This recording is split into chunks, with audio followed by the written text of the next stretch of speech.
கர்த்தர் சொன்னாரு, மலையே விலகினாலும் பர்வதங்கள் நிலைபெயர்ந்தாலும் என்னுடைய கிருபை உன்னை விட்டு விலகாமலும் என் சமாதானத்தின் உடன்படிக்கை என்றென்றைக்கும் நிலை பெயராமலும் இருக்கும் என்று கர்த்தர் சொல்கிறார். இந்த பட்டயத்தின் வல்லமை எப்படி பரவுதுன்னா, 4 திசைகளிலும் அந்த சுடரொளி பட்டயம் அடிக்கிறனால ஏதேன் தோட்டத்துக்கு பின்பக்கம், முன்பக்கம், வலது, இடது எல்லா பக்கம் அந்த ஒளி. ஆகவே தோட்டத்திற்குள்ள அல்ல, அந்த ஒளியின் எல்லைக்குள்ளே ஒருவனும் நுழைய முடியாது. கரங்களை தட்டி கர்த்தருக்கு நன்றி சொல்லுவோம். ஆமென்.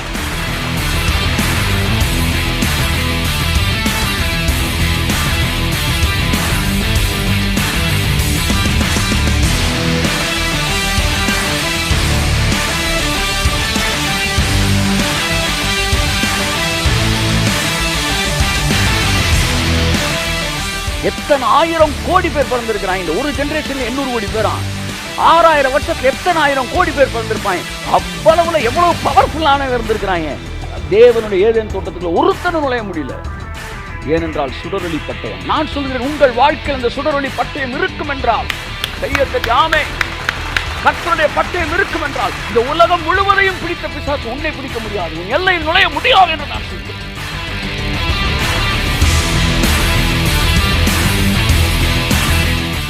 Price God. இயேசு கிறிஸ்துவின் நாமத்தினாலே இந்த மாலை நேர பைபிள் ஸ்டடிக்கு வந்திருக்கிற உங்கள் ஒவ்வொருவரையும் நான் வாழ்த்தி வரவேற்கிறேன். என் அன்புக்குரியவர்களே, கர்த்தர் நல்லவர், அவர் கிருபை என்றும் உள்ளது. ஹல்லேலூயா. கிருபையானது எதை பேசுகிறது என்றால், கர்த்தர் நல்லவர் என்று சொல்லுகிறது. ஆனால் நியாயப்பிரமாணம் சில நேரங்களிலே கர்த்தரை எதிர்மறையானவரை போல காட்டுகிறது. பாவங்களை குறித்தும் இந்த உலகத்திலே பாவத்துக்கான கரையம் இயேசு கிறிஸ்து கொடுத்ததை மறந்து போய் மறுபடியும் பாவங்களை குறித்தும் வியாதிகளை குறித்தும் சாபங்களை குறித்தும் பேசுகிறவர்கள் கர்த்தரை நல்லவர்களாக காட்டுகிறதில்லை. அவர்கள் தேவனை குறித்த பொய்யான படத்தை தவறாக காட்டுகிறார்கள், அறியாமல் காட்டுகிறார்கள். ஆனால் வேதம் தெளிவாய் சொல்கிறது, கர்த்தர் நல்லவர், அவர் கிருபை இன்றைக்கு நாளை மட்டுமல்ல என்றும் உள்ளது. கரங்களை தட்டி கர்த்தருக்கு நன்றி சொல்லுவோம். ஆமென். கர்த்தருடைய கிருபை மலைகள் விலகினாலும் பர்வதங்கள் நிலைபெயர்ந்தாலும் இது எல்லாமே மாறினா கூட நான் உன் மேலே வச்ச கிருபை மாறாது மகனே, மாறாது மகளே என்று சொல்லுகிறார். ஒருவேளை நினைச்சிருக்கலாம் கர்த்தர் எங்களை கைவிட்டார். இல்லவே இல்லை, கர்த்தர் ஒன்று ஒரு நாளும் கைவிடலை. அவருடைய கிருபை என்னைக்கும் மாறவே மாறாது. என்னைக்காச்சும் உங்கள் மேலே வச்சிருக்க கிருபை மாறிடுச்சோ, ஒருவேளை என்னுடைய வாழ்க்கையில் அவர் கிருபை விலகிருச்சோ அப்படின்னு உங்களுக்கு ஏதாச்சும் ஒரு சந்தேகம் வந்தா, உங்கள் ஊரில் ஏதாச்சும் ஒரு மலை இருக்குதான்னு பாருங்கள். அந்த மலை இருக்குதான்னு முதல்ல தெரிஞ்சுக்காங்க. அப்படி மலை இருக்கிறது தெரிஞ்சால் அந்த மலையை போய் பாருங்கள். அந்த மலை அந்த இடத்த விட்டு நகன்றிருக்கான்னு பாருங்கள். இல்லையே, நான் பிறக்கிறதுக்கு முன்னாடி இந்த மலை இங்கே தான் இருந்துச்சு, நான் பிறந்து இத்தனை வருஷம் ஆச்சு, இன்னும் இந்த மலை இங்கே தான் இருக்குது. அடுத்து எப்போல்லாம் சந்தேகம் வருது அந்த மலையை போய் பாருங்கள், அந்த மலை நகன்றிருக்கான்னு பாருங்கள். அது நகன்றிருக்காது. கர்த்தர் சொன்னார், மலையே விலகினாலும் பர்வதங்கள் நிலைபெயர்ந்தாலும் என்னுடைய கிருபை உன்னை விட்டு விலகாமலும் என் சமாதானத்தின் உடன்படிக்கை என்றென்றைக்கும் நிலை பெயராமலும் இருக்கும் என்று கர்த்தர் சொல்கிறார். ஆகவே மலையே விலகினாலும் நான் விலக மாட்டேன்னு சொல்கிற தேவன் மலையே விலகாமல் நிற்கும் போது அவர் எப்படி தம்முடைய கிருபை உன்னை விட்டு விலக்குவார்? ஆகவே தேவனுடைய கிருபை உங்கள் மீது இருக்கிறது என்பதை நீங்கள் மறந்து போகாதிருங்கள். அது எப்போதும் இருக்கிறது. ஒருவேளை நீங்கள் வியாதிப்பட்டிருக்கலாம், பலவீனப்பட்டிருக்கலாம், அதனால் கர்த்தர் உங்களை கைவிட்டுட்டாரோ அப்படின்னு நீங்கள் நினைக்க வேண்டிய அவசியம் இல்லை. ஒருவேளை தேவன் என் மேல் அன்பு இல்லையோ அதனால தான் அனுமதிச்சிட்டாரோ? இல்லவே இல்லை அன்புக்குரியவர்களே, அவர் உங்களை நேசித்து கொண்டே தான் இருக்கிறார். வேதம் சொல்கிறது, முடிவு பரியந்தம் அவர் மாறாத அன்பு வைத்திருக்கிறாராம். நீங்கள் உங்கள் வாழ்க்கையில் என்னைக்கு முடிவு வேணும்னு நினச்சி முடிவுக்குள்ளே போகிறீங்களோ அது வரைக்கும் உங்களை அழைத்தப்ப என்ன அன்பு இருக்கோ அந்த அன்பு மாறாமல் உங்கள் மேலே வச்சிருக்கிறார். ஹல்லேலூயா. கடைசி வரை தன்னுடைய அன்பை உங்கள் மீது மாறாமல் வைத்திருக்கிற தேவன். ஸோ ஆகவே பலவீனமோ வியாதியோ தேவன் உங்கள் மேலே வச்சிருக்கிற அன்பை இதை வச்சு நீங்கள் கணக்கிடவே கூடாது. பைபிளில் நான் ஏற்கனவே பேசியிருக்கிறேன். லாசர் என்பவன் வியாதிப்பட்டு இருந்தான். சாதாரண வியாதி அல்ல, வியாதிப்பட்டு மரணத்திற்கு சமீபமாக இருந்தான். அப்போ அவர்கிட்ட என்ன சொல்கிறாங்கன்னா, நீர் நேசிக்கிறவன் வியாதிப்பட்டு இருக்கிறான்றாங்க. அப்போ இதுலேருந்து என்ன தெரியுதுன்னா, நீங்கள் வியாதிப்பட்டனால கடவுளோட நேசம் உங்கள் மேலே இல்லைன்னு அர்த்தம் கிடையாது. கடவுள் உங்களை நேசிச்சுக்கிட்டு தான் இருக்கார். பாருங்கள், அவர் வரும்போது அவன் இறந்துருந்தான். அப்போ கர்த்தர், ஆமாப்பா அவன் அன்பை விட்டு வெளியே போயிட்டான், அதனால தான் பாரு இவ்வளோ பிரச்சனைக்கு நேரம் வந்திருக்கு அப்போலாம் அவர் சொல்லவே இல்லை. பாருங்கள், அவர் அழுகிறார். அப்போ அவர் அழுகிறத இவங்கெல்லாம் பார்த்துட்டு, இவர் இவனை எவ்வளவு நேசிச்சிருக்கிறாரு, இவ்வளவு நேசித்தவர் ஏன் இவனை சாகாமல் பிழைக்க வச்சிருக்கலாமே அப்படின்னு யோசிக்கிறாங்க. அப்புறம் கர்த்தர் என்ன சொல்கிறாரு, நான் நேசிச்சேன்றத அவன்கிட்ட வியாதி வந்தனால என் நேசம் இல்லைன்னு நீ நினச்சிடாத. என் நேசம் அவனை வியாதியிலிருந்து உயிரோடு கூட அவனை ஆரோக்கியமாக எழுப்பக்கூடியது. நான் ஒருத்தனை நேசிச்சிட்டேன்னா அவன் கல்லறைக்குள்ளே போனால் கூட அவனை உயிரோடு நான் எடுப்பேன் என்று சொல்லி தேவன் தன்னுடைய அன்பை நிரூபித்தார். என் அன்புக்குரியவர்களே, தேவனுடைய அன்பு மாறாதது, தேவனுடைய அன்பு என்ன செய்யாதது, மறையாதது. ஸோ இந்த சூழ்நிலைகள் எல்லாம் மாறிடும், ஆனால் அன்பு மாறாது. அப்போ கர்த்தர் உங்கள் மேலே ஒரு அன்பு வச்சுருக்காருன்னா, இப்படி ஒரு விஷயம், ஒரு எதிர்மறையான சூழ்நிலை வந்துருச்சு, ஏதோ ஒன்று பார்க்குறீங்க, எதிர்மறையான இந்த சென்ஸ் வந்து நீங்கள் ஒரு காய்ச்சல் வந்துருச்சு, ஒரு தலைவலி வந்துருச்சுன்னா கடவுள் என்ன நேசிக்கலன்னு நினைக்காதீங்க. இப்போ கொஞ்சம் நேரத்தில் இந்த காய்ச்சல் தான் மாறப்போகுது, கை தட்டுங்க உதவருக்கு, இந்த தலைவலி தான் மாறப்போகுது. ஆனால் கர்த்தருடைய அன்பு ஒரு நாள் மாறாததாக இருக்கிறது. ஆகவே நீங்கள் வியாதியிலேருந்து அன்பை பார்க்கக்கூடாது, அன்புலேருந்து வியாதியை பார்க்கணும். கையை தட்டுங்க உதவருக்கு, ஆமேன், ஹல்லேலூயா.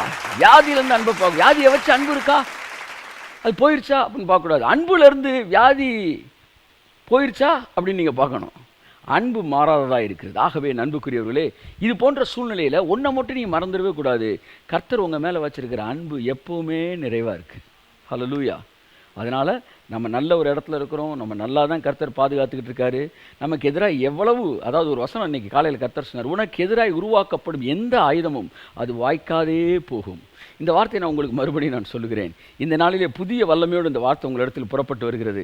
கர்த்தருடைய ஆவியான இந்த செய்தியை கேட்டுக்கொண்டிருக்க ஒவ்வொருவரையும் பார்த்து சொல்லுகிறார், உனக்கு விரோதமாய் உருவாக்கப்படுகிற ஆயுதம் எதுவாக இருந்தாலும் அது வாய்க்காது, அது பவர்லெஸ் ஆயிரும்.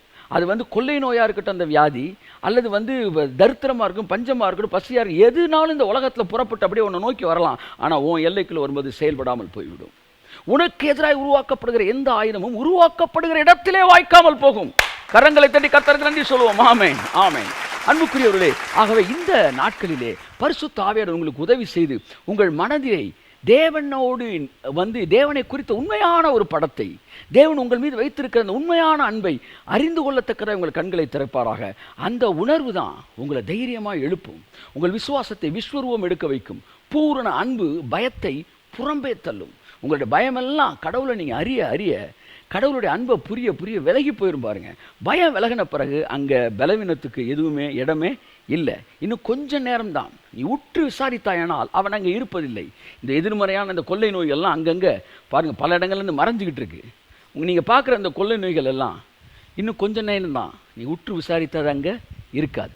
ஒரு காலத்தில் பெரியம்மையோ தட்டம்மையோ ஏதோ ஒரு வியாதி, அந்த வியாதி வந்து நிறைய பேர் செத்துக்கிட்டு இருந்தாங்க பாருங்கள். அவர்களை காப்பாற்றவே முடியலை. அநேக சிறியவர்களுக்கு பெரியவர்களுக்கெல்லாம் வந்துக்கிட்டு இருந்துச்சு. அப்போ திடீரென்று அதற்கான வந்து தடுப்பூசியை கண்டுபிடித்தார்கள். கண்டுபிடிச்ச உடனே எல்லாருக்கும் வர்றதுக்கு முன்னாடியே போட்டாங்க. அதாவது வியாதியில் சுகமாகிறது வந்த பிறகு தானே சுகமாகணும். ஆனால் வர்றதுக்கு முன்னாடி எப்படி சுகமாக முடியும்? தடுப்பூசி போட்டிங்கன்னா வர்றதுக்கு முன்னாடியே சுகமாயிடலாம். இதைத்தான் தடுப்பூசி என்ன, இயேசு என்கிற தடுப்பூசியை பிதா நமக்கு போட்டார். அதான் நம்ம பிறக்கிறதுக்கு முன்னாடியே சொல்லிட்டாரு, அவருடைய தழும்புகளாலே, எப்படி இந்த தழும்பு, நீங்கள் தடுப்பூசி போட்ட தழும்பு நீங்கள் ஏற்கனவே சுகமாயிட்டீன்னு காட்டுதோ, அப்படி இயேசு கிறிஸ்து சிந்தின ரத்தத்தினாலே எல்லா கிருமிகளையும் உள்வாங்கினதினாலே அந்த தழும்புகளினாலே நான் சுகமானேன். எப்போ? வியாதி வர்றதுக்கு முன்னாடியே சுகமாயிட்டேன். கைத்தட்டுங்க ஒருத்தவருக்கு, ஆமேன். தடுப்பூசி போட்டு வியாதி வர்றதுக்கு முன்னாடியே சுகமாயிட்டான். இயேசு ஏற்றுக்கொண்டேன், வியாதியை வர்றதுக்கு முன்னாடியே சுகமாயிட்டான். ஆமேன். அப்போ அந்த தடுப்பூசி போட்டதுக்கப்புறம் பார்த்தீங்கன்னா அதுக்கப்புறம் அந்த வியாதி தாக்குதலே இல்லை. இந்தியாவில் எங்கேயுமே இல்லை. நான் சொல்கிறேன், ஒரு 25-30 வருஷத்துக்கு முன்னாடி சொல்கிறேன்.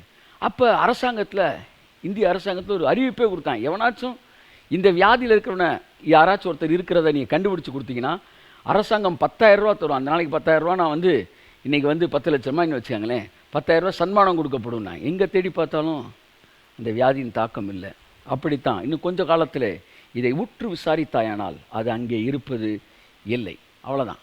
இது எப்படி நடக்குது, ஏன் நடக்குது, அதெல்லாம் தெரியாது. ஆனால் தேவன் சொன்னது நடக்கும். ஒரு ஜெராக்ஸ் மிஷின்கிட்ட போய் ஜெராக்ஸுக்கு கொடுக்குறீங்க, ஒரு காப்பி எடுத்து கொடுக்குது. அது எப்படி நடக்குது, எப்படி எடுத்து கொடுக்குது, ஏன் எடுத்து கொடுக்குதுன்னு மிஷினை பிரித்து நீங்கள் உட்காந்து படிக்க ஆரம்பிச்சிங்கன்னா ஜெராக்ஸ் எடுக்க வந்து நீங்கள் 6 மாதம் கழிச்சு நான் வீட்டுக்கு போவீங்க, அல்லது ஒரு 2 மாதமாச்சு ஆகி போயிடும் ஜெராக்ஸ் மிஷினை கம்ப்ளீட்டாக படிக்கிறதுக்கு. ஆனால் புத்திசாலி எதையுமே பிரித்து படிக்கிறே இல்லை, வருமா நம்பிக்கையோடு கொடுத்து வாங்கிட்டு போயிடுறான். நான் சொல்கிறேன், இன்னும் கொஞ்சம் காலம்தான். துன்மார்க்கன் இரான், அவன் அறுப்புண்டு போவான். நீ உற்று விசாரித்தாயானால், அவன் ஸ்தானத்தை உற்று விசாரித்தானால் அவன் அங்கே இருப்பது இல்லை. ஆகவே இது இருக்காது அன்புக்குரியவர்களே. ஆகவே கர்த்தர் தான் உங்களை ஆசிரியப்பார். இன்றைக்கே அது மறைஞ்சிக்கிட்டு இருக்கு. கர்த்தர் பெரிய காரியங்களை செய்வார். ஆனால் அதற்கு முன்பாக பிசாசனன் பாருங்கள், தன்னுடைய இல்யூஷன், தன்னுடைய பொய்யான படத்தினாலே ஜனங்களை பயமுறுத்தக்கூடியவனாய் இருக்கிறான். அந்த பயத்துக்குள்ளே நீங்கள் ஒரு முடிவு எடுக்க வேண்டும் என்று சொல்லி அவன் விரும்புகிறான். அந்த பயத்திலே குழப்பங்களை நமக்கு தருகிறான். பல நேரங்கள் நம்முடைய நம்பிக்கை இழக்க வைக்க பார்க்கிறான். வேத வாசிப்பையே அது மேல் இருக்கிற பற்றை விட்டுவிட வேண்டும் என்று விரும்புகிறான். ஜெபத்தின் மீது இருக்கிற அந்த நம்பிக்கையை குறைக்க விரும்புகிறான். கடவுளுக்கு உங்களுக்கு இருக்கிற தொடர்பை அவன் விலக்க விரும்புகிறான். ஆனால் பரலோகத்தில் வீற்றிருக்கிறவர் நகைப்பார். ஹல்லேலூயா.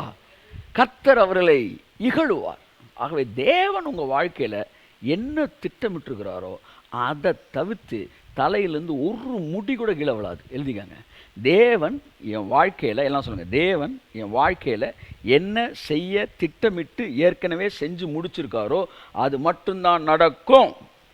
ஆமேன். உடனே அடுத்து பிசாசு சொல்லுவான், அப்போ அவர் திட்டமிட்டத்தில் எதிர்மறையானது இருக்கலாம் இல்லையா? பார்த்தீங்களா? அவன் எங்கேயாச்சும் ஒரு இடத்துல ஒரு நிலையை பார்ப்பான். ஆனால் தேவன் அதையும் சொல்கிறாரு, நான் உன்னை குறித்து நினைத்திருக்கிற நினைவுகளை அறிவேன். உனக்கு போட்டிருக்க திட்டம் என்னன்னு எனக்கு தெரியும். அது தீமைக்கு எதுவானைகள் அல்ல, அவைகள் சமாதானத்துக்கு ஏதுவானவைகள். கரங்களை தட்டி கர்த்தர் நன்றி சொல்லும். ஆகவே என்னுடைய வாழ்க்கையிலே சமாதானத்துக்கு ஏதுவான ஒரு திட்டத்தை தேவன் வைத்திருக்கிறார். அந்த திட்டத்தை தாண்டி ஒன்றும் என்னுடைய வாழ்க்கையிலே நடைபெற முடியாது. ஏனென்றால் தேவனுடைய திட்டத்துக்குள் இருக்கிறேன், தேவனுடைய வல்லமைக்குள் இருக்கிறேன். ஆகவே அன்புக்குரியவர்களே, எந்த அளவு தேவனையும் தேவனுடைய ஞானத்தையும் தேவனுடைய திட்டத்தையும் தேவனுடைய வல்லமையை நீங்கள் அறிந்து கொள்கிறீர்களோ அந்த அளவு உங்கள் வாழ்க்கையிலே தைரியமும், அந்த அளவு உங்கள் வாழ்க்கையில இயற்கைக்கு அப்பாற்பட்ட வல்லமை வெளிப்படுவதையும், நீங்கள் மாத்திரம் இந்த பூமியிலே சுடர்களைப் போல பிரகாசிப்பதையும் இந்த உலகத்தில் இருக்கிற ஜனங்கள் காண்பார்கள். தேவ வசனத்தை பிடித்துக் கொண்டவர்கள் இந்த பூமியிலே சுடர்களைப் போல பிரகாசிப்பார்களாம். ஆகவே இந்த வசனத்தை கேட்கிற நீங்கள், நான் சொல்றேன், இன்று முதல் உங்க வாழ்க்கையில சுடர்களைப் போல பிரகாசிக்க போகிறீர்கள். கரங்களை தட்டி கர்த்தருக்கு நன்றி சொல்லுவோம். ஆமென். ஹல்லேலூயா.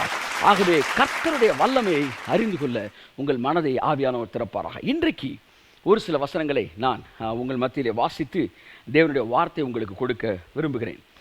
அந்த வசனம் சங்கீதம் 17ஆம் அதிகாரத்திலிருந்து 8ஆம் வசனத்திலிருந்து 13ஆம் வசனம் வரை. சங்கீதம் 17 8 13 வரை வாசிக்கிறேன். கண்மணி போல என்னை காத்தருளும். தாவீது சொல்றார், இது தாவீதுடைய விண்ணப்பம். தாவீது ஜெபம் பண்றார். கண்மணி போல என்னை காத்தருளும், என்னை ஒடுக்குகிற துன்மார்க்கர்களுக்கும் என்னை சூழ்ந்து கொள்ளுகிற என் பிராண பகைஞருக்கும். பாருங்க, என்ன பகைஞனா? பிராண பகைஞர். அவன் என்னுடைய பகைஞர். எதுக்கு பகைஞர்? என் பிராணனையை தூக்கணும்னு நிற்கிறான். என் உயிருக்கு அவன் பகைஞர்.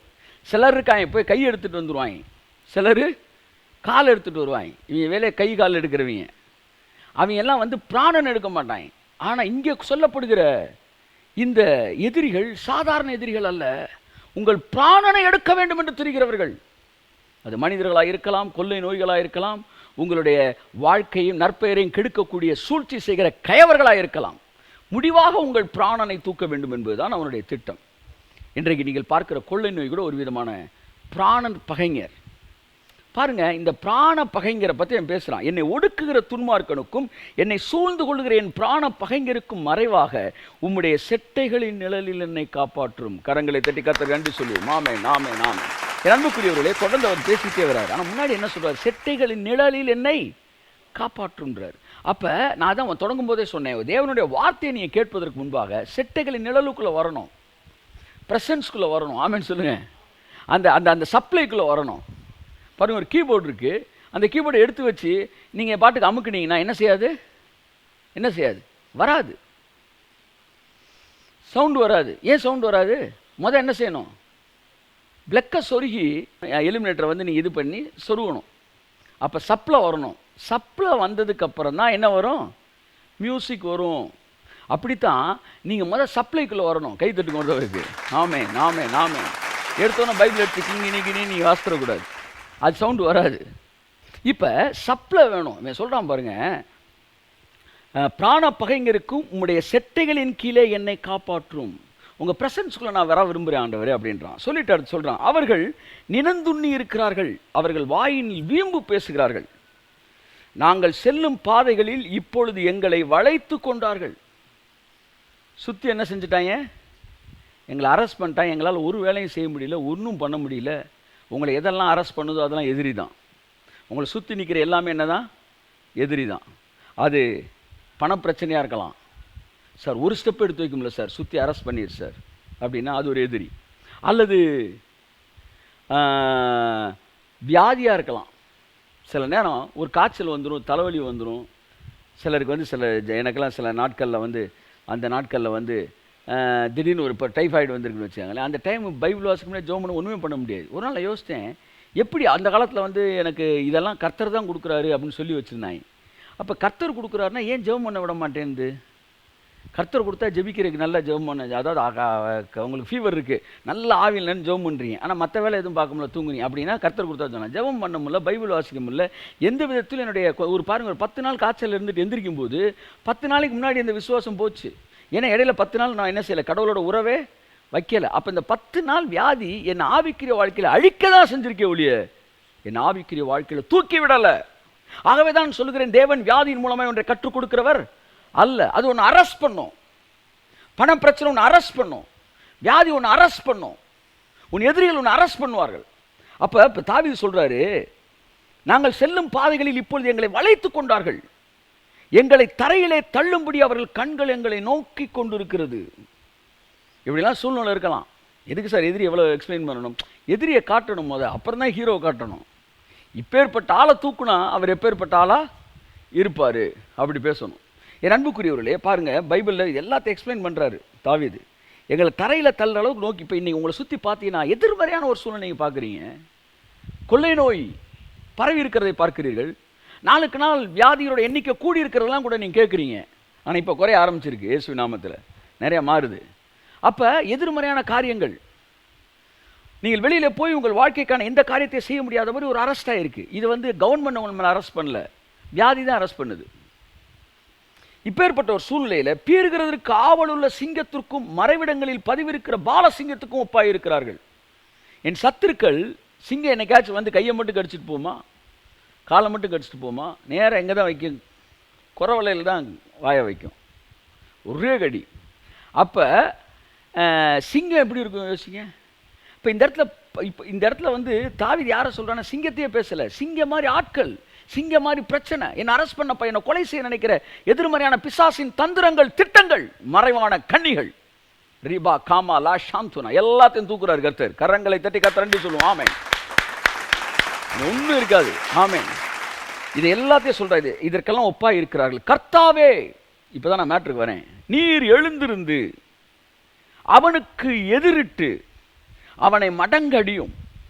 கர்த்தாவே, என் ஆத்துமாவை துன்மார்க்கனுடைய கைக்கு உம்முடைய பட்டயத்தினால் தப்புவியும். கையை தட்டுங்க ஒருத்தவருக்கு ஆமென் ஹல்லேலூயா. உம்முடைய பட்டயத்தினால். இப்போதான் இவ்வளோ நேரம் எதிரியை பற்றி பேசிட்டு, வியாதியை பற்றி கேட்டிருப்பீங்க, எதிரியை பற்றி கேட்டிருப்பீங்க, பிரச்சனையை பற்றி கேட்டிருப்பீங்க, பொருளாதாரத்தை பற்றி கேட்டிருப்பீங்க. கடைசி நீங்கள் கேட்க வேண்டிய விஷயம் இருக்குது. எல்லாத்தையும் சொன்னதோடு விடலை. உங்களுக்கும் தாவீதுக்கு வித்தியாசம். நீங்கள் 12 வசனத்தோடு நிப்பாட்டிடுவீங்க. அவன் 13க்கு வரான், அங்கே தான் தாவீது நிற்கிறான். நான் சொல்கிறான், உம்முடைய பட்டயத்தினால் என்னை தப்புவியும்.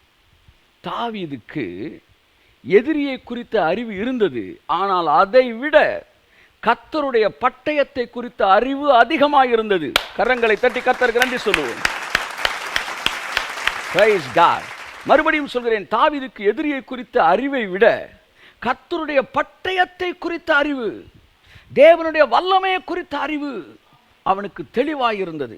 சில நேரங்களில் எதிர்மறையான அறிவு உங்களுடைய அனுமதியை தாண்டி உங்கள் மூளைக்குள் கடந்து வரலாம். தவறல்ல, தவறல்ல. தேவனை பற்றிய, அதாவது எதிர்மறையான எண்ணங்கள், எதிர்மறையான காரியங்கள் உங்கள் இருதயத்தை வந்து சில நேரம் பயமுறுத்தலாம், தவறல்ல. ஆனால் அதை தாண்டி தேவனை பற்றியும் அவருடைய வல்லமையை பற்றியும் நமக்கு இந்த உலக அறிவு சில நேரம் வந்திருக்கலாம். அந்த அறிவை விட கர்த்தருடைய வல்லமையை பற்றிய அறிவு அதிகமாக உங்களை நிரப்பி இருக்கும் என்றால், அந்த அறிவு அதிகமாக இருக்கும் என்றால், நீங்கள் கேட்ட செய்தியில் உங்களை பயமுறுத்த முடியாது. கையை தட்டி கர்த்தருக்கு நன்றி சொல்லுவோம். இன்றைக்கு பிரச்சனை எதிர்மறையான செய்தியை கேட்கறதுனால மட்டும் கிடையாது. எதிர்மறையானதை கேட்கக்கூடாதுன்னு நம்ம சொல்கிறோம், கேட்காம இருக்கிற நல்லதுன்னு சொல்கிறோம். நல்லது. ஒருவேளை அது நீங்கள் தேவனை குறித்த அறிவில் வளர்ந்துருந்தீங்கன்னா அது உங்களை பயமுறுத்த முடியாது. இன்றைய பிரச்சனை தேவனை குறித்த அறிவில் வந்து நமக்கு குறைவாக இருக்கிறனால தான். தேவனை குறித்த அறிவு, தேவன் யார், கர்த்தரை எப்போதும் எனக்கு முன்பாக நான் வைத்திருக்கிறேன் என்கிற காரியங்கள். தாவீதுக்கு எதிரியை குறித்திருந்த அறிவை விட கர்த்தரின் பட்டயத்தை குறித்த அறிவு இருந்தது. எந்த மனுஷனுக்கு கடவுளை குறித்தும் கடவுளுடைய வல்லமையை குறித்த அறிவு அவனுக்கு இருக்குதோ அவனுக்கு உலக பிரகாரமான அறிவு பயமுறுத்த முடியாது. பாருங்க, இன்னைக்கு வந்து ஒரு காய்ச்சல் வந்துச்சு, சாதாரண காய்ச்சல்னே வச்சுக்காங்களேன், மனுஷனுக்கு என்ன வருது? பயம் வருது. ஒரு பயம் வருது. ஏன் இந்த பயம் வருது? ஏனென்றால் இதற்கு எதிரான மருந்து பற்றி இன்னும் தெளிவான அறிவு இல்லை. மருந்தை பற்றி தெளிவான அறிவு வந்துருச்சுன்னா, வியாதியை பற்றி அறிவு வந்தாலும் அவன் அது பயமுறுத்தவே. கையை தட்டு ஒரு ஆமென். அப்ப என்றைக்கு மருந்தை குறித்த தெளிவான அறிவு உலகம் முழுவதும் ஜனங்களுக்கு வருகிறதோ, அப்போ வியாதியை குறித்த அறிவு இருந்தாலும் பயம் வராது. இன்னைக்கு சாதாரண தலைவலி வந்துச்சுன்னா உடனே நீங்க போய் டாக்டர்கிட்ட சில நேரம் பாருங்களேன், அப்படி ரொம்ப சீரியஸாக பேசிட்டு, டாக்டர் தலை கிருன்னு சுத்துது, அப்படியே வேர்க்குது அப்படின்னு ஒன்று எந்த டாக்டர் ஆச்சு அப்படியா அப்படி பார்த்துருக்கீங்களா? என்ன நான் அவ்வளோ சீரியஸாக பேசிக்கிட்டு இருக்கிறேன் ஆன்றீங்கன்னா என்ன அர்த்தம்னா, அவருக்கு உனக்கு வியாதியை பற்றி அறிவு இருக்கு, அவருக்கு மருந்தை பற்றி அறிவு இருக்கு. கையை தட்டு ஆமென். அதனால அவர் என்ன செய்யறதே இல்லை, பதறது இல்லை. அப்போ சாதாரண நாட்கள் பயப்படுறாங்க, அறிவு உள்ளவர்கள் பயப்படுவதில்லை. அது ஒன்றும் பெரிய விஷயம் இல்லை அப்படின்ற உங்களுக்கு தெரியுது. அப்படித்தான் நீங்கள் தேவனை குறித்த அறிவில் நிரப்பப்பட இந்த உலகத்தை குறித்த அறிவு என்ன வந்தாலும் அது உங்களை பயமுறுத்தாது. அது எவ்வளோ பெரிய வியாதியாக இருந்தாலும் கொள்ளை நோய் உங்களுக்கு பயம் வராது. இப்போ நீங்கள் செய்ய வேண்டியது என்னென்னா, கர்த்தருடைய வல்லமையை குறித்த அறிவு உங்களுக்குள்ளே போகணும். அதனால தான் டெய்லி நம்ம பேசிக்கிட்டே இருக்கோம். அந்த வார்த்தை வர அவர்கள் தேவனுடைய வல்லமையை குறித்த அறிவு பெருக இந்த உலகத்தின் வியாதியை குறித்த பயம் போகிறது. பயம் போகும்போது வியாதியை போயிடுது. கை தட்டும்போது ஆமென், பிரைஸ் காட், ஹல்லேலூயா. ஓகே.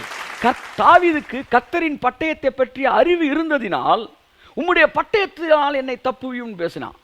ஏன்னா அவனுக்கு பட்டயத்தை பற்றி அறிவு இருந்துச்சு. தேவனுடைய பட்டயம் எவ்வளவு வல்லமையானது என்பதை தாவீது மட்டுமல்ல, சபையும் புரிந்து கொள்ளக்கூடிய ஒரு முக்கியமான ஒரு பொறுப்பு சபைக்கு இருக்கிறது என்று நான் சொல்கிறேன். தேவனுடைய பட்டயத்தை பற்றி அறிவு தேவை. ஏன்னா அந்த பட்டயத்தை வச்சு தான் கர்த்தர் என்ன செய்கிறாரு, எதிரிகளை ஃபுல்லாக துரத்துறாரு. அப்போ தேவனுடைய பட்டயம் நீட்டப்படும் போது உங்களுக்கு முன்பாக இருக்கிற எல்லா பிரச்சனையும் விலகி ஓடும். கையை தட்டுங்க உதவுறது. ஆமென், பிரைஸ் காட். இப்போ பாருங்க, பைபிளில் பட்டயத்தை நிறையா பேர் பிடிச்சிருந்துருக்கிறாங்க. பட்டயம் இல்லாத ராஜாக்கள் இல்லை. பட்டயத்தை நிறையா பேர் யூஸ் பண்ணியிருக்கிறாங்க. பெரிய ஜாம்பவான்கள்லாம் இருந்திருக்கிறாங்க. பெரிய ஜாம்பவான்கள் பட்டயத்தை எடுத்தாங்கன்னா ரத்தம் படாமல் வச்சதே கிடையாது அப்படின்ற மாதிரி ஆள்லாம் இருக்கிறாங்க. அப்படி பெரிய பெரிய ஜாம்பவான்கள் ஒரு ஆள் யார், சவுலை பற்றி அவருடைய பரியல் சர்வீஸில் அவர் இறந்து போனப்போ தாவீது சொல்கிறான் பாருங்க, அவனால் முற்றிலும் பகைக்கப்பட்டவன், ஆனால் அவன் எதிரியோடைய அந்த பட்டயம் சுழற்ற பார்த்து அவனே சர்டிஃபிகேட் கொடுக்குறான்னா அந்த சவுல் எப்பேற்பட்ட ஒரு ஆளாக இருந்திருப்பான் பாருங்க. சும்மா கோலியாத்துக்கு பயந்துட்டானோன்னு அவனை சாதாரண நினச்சிறாங்க. கோலியாத்துக்கு பயந்து தவறு தான், ஆனால் மற்ற இடங்கள் அவன் பட்டயத்தை பயங்கரமாக சுழட்டியிருக்கிறான். 2 சாமுவேல் 1ஆம் அதிகாரம் 22ஆம் வசனத்தை வாசிக்கும் போது, 2 சாமுவேல் 1ஆம் அதிகாரம் 22ஆம் வசனம் நான் வாசிக்கிறேன். சவுலை பார்த்து அழுகிறாப்புல தாவீது அழுது சொல்றாரு, கொலையுண்டவர்களின் இரத்தத்தை குடியாமலும் பராக்கிரமசாலிகளின் நினத்தை உண்ணாமலும் யோனத்தானுடைய வில் பின்வாங்கினதில்லை, சவுலினுடைய பட்டயம் வெறுமையாய் திரும்பினதில்லை. சவுலோட பட்டயம் ஒரு நாளும் வெறுமையாய் திரும்பாதான். எடுத்தான்னா எதிரிகள் உயிரை வாங்கிட்டு தான் திரும்ப உள்ள வரும். எதிரி அவன் மவுத் ஆயிடுவான். பட்டயம் யார் வேணாலும் பிடிக்கலாம், ஆனால் பட்டயத்தை சுற்றுகிறவர்கள் திறமைசாலிகள் என்றால். ஒரு தடவை என் ஃப்ரெண்டு ஒருத்தன் பேஸ்கெட் பால் பிளேயரு, அவன் ஒரு தடவை என்ன விளையாட கூப்பிட்டான், வாடா விளையாடும். எனக்கு பேஸ்கெட் பால் பெரிய இது இல்லை, வா நல்லா விளையாடுவோன்னா. சரி ஓகே விளையாடுவோன்ட்டு விளையாண்டா. நினைக்கிறேன் அப்போ 10th படிச்சுக்கிட்டு நினைக்கிறேன். அவன் பந்தை முத கையில் எடுத்தான் சார். அடுத்த ஒரு 20 நிமிஷத்துக்கு பந்து என் கைக்கே வரல. அப்படின்றான், எடுக்க போனால் இப்படின்றான், இப்படி கொண்டு போயிடுறான், அங்கே போனோன்னு இப்படின்றான், இப்படி கொண்டு போயிடுறான். நான் விரட்டிக்கிட்டே இருக்கேன். 10-15 நிமிஷம் ஆச்சு, பந்தை தொட்டு கூட பார்க்கல. கடைசியில் சொன்னேன், இதுக்கு எதுக்குற என்ன கூப்பிட்ட, நீயா விளையாண்டுக்க. வந்தேன் கையில் வாழை அப்படின்னு. அவன் திறமசாலியை கையில் பந்து போச்சுன்னா பந்து என்ன செய்யாது, அடுத்தவன் கைக்கு வராது. அப்படித்தான் சவுலுடைய பட்டயம் உருவிட்டானா எதிரிகள் உயிரை வாங்கிட்டு தான். ஒரு சிறந்த கால்பந்தாட்ட வீரன் காலுக்கு பந்து கிடைச்சிருச்சுன்னா கோல் போஸ்ட்டுக்கு போயிட்டு தான் வரும். அப்படித்தான் சவுலோட பட்டயம் உருவிட்டானா அவன் என்ன காரியத்துக்கு வெளியே எடுத்தானோ அதை முடிக்காம விட மாட்டானா. அவன் பட்டயம் நீட்டப்பட்டால் எதற்காக நீட்டப்பட்டதோ அதை முடிக்காமல் திரும்பாது. சொல்கிறான் பாருங்க, எதிரிகளின் உயிரை வாங்காமல் சவுலின் பட்டயம் வெறுமையாய் திரும்பினதில்லை. நம்மளாம் போனோம்னா சும்மா காற்றுல சுற்றிட்டு வந்துக்கிட்டு இருப்போம். ஆனால் அவன் வெறுமையாக திரும்பவே திரும்பாது. அப்படி தான் தெரியும். கொஞ்ச நேரத்தை பார்த்தா வெள்ளை பட்டயம் சிகப்பாக மாறி இருக்கும். எப்போ உள்ளே போச்சு எப்போ வெளியே வந்துச்சுன்னு தெரியாது. அப்போ பாருங்கள், சவுலுடைய பட்டயம் அப்படி பட்டயமா. நீங்கள் கர்த்தரின் பட்டயத்தை பார்க்குறதுக்கு முன்னாடி நீங்கள் மனிதனுடைய பட்டயத்தை பார்க்கணும். இந்த மனிதனுடைய பட்டயமே இப்படி இருக்குன்னா கர்த்தருடைய பட்டயம் எப்படி இருக்கும்? கையை தட்டுங்க. ஆமென், பிரைஸ் காட், ஹல்லேலூயா. இன்றைக்கு தேவனுடைய பட்டயத்தை பற்றி அறிவு உங்களுக்கு வளருவதாக பெற்றுக்கொள்வீர்களா என்று சொல்லி நான் சொல்லுவேன். அந்த பட்டயத்தை தேவன் நீட்டினா என்னன்னா, மனுஷன் பட்டயத்தை நீட்டினா மனுஷனை மட்டும் தான் கொல்ல முடியும். ஆனால் தேவன் பட்டயத்தை நீட்டினா கொள்ளை நோயை காலி பண்ணுவார். தேவன் பட்டயத்தை நீக்கினால் பஞ்சத்தை காலி பண்ணுவார். தேவன் பட்டயத்தை நீக்கி அவங்க எதிரிகளை காலி பண்ணுவார். அவருடைய பட்டயம், மனிதனுடைய பட்டயம் கண்ணுக்கு தெரிகிறவர்களை தான் காலி பண்ணும், கண்ணுக்கு தெரிகிறவர்களை தான் அழிக்கும். ஆனால் தேவனுடைய பட்டயம் கண்ணுக்கு தெரியாத காரியங்களையும் அழிக்கக்கூடியதாக இருக்கிறது. உம்முடைய பட்டயத்தினால் என்னை தப்புவியும் ஆண்டவரே. கரங்களை தட்டி கர்த்தருக்கு நன்றி சொல்லுவோம். ஆமென். கர்த்தர் சொன்னாரு, மலையே விலகினாலும் பர்வதங்கள் நிலைபெயர்ந்தாலும் என்னுடைய கிருபை உன்னை விட்டு விலகாமலும் என் சமாதானத்தின் உடன்படிக்கை என்றென்றைக்கும் நிலை பெயராமலும் இருக்கும் என்று கர்த்தர் சொல்கிறார். இந்த பட்டயத்தின் வல்லமை எப்படி பரவுதுன்னா, 4 திசைகளிலும் அந்த சுடரொளி பட்டயம் அடிக்கிறனால ஏதேன் தோட்டத்துக்கு பின்பக்கம் முன்பக்கம் வலது இடது எல்லா பக்கம் அந்த ஒளி. ஆகவே தோட்டத்திற்குள்ள அல்ல, அந்த ஒளியின் எல்லைக்குள்ளே ஒருவனும் நுழைய முடியாது. கரங்களை தட்டி கர்த்தருக்கு நன்றி சொல்லுவோம். ஆமென்.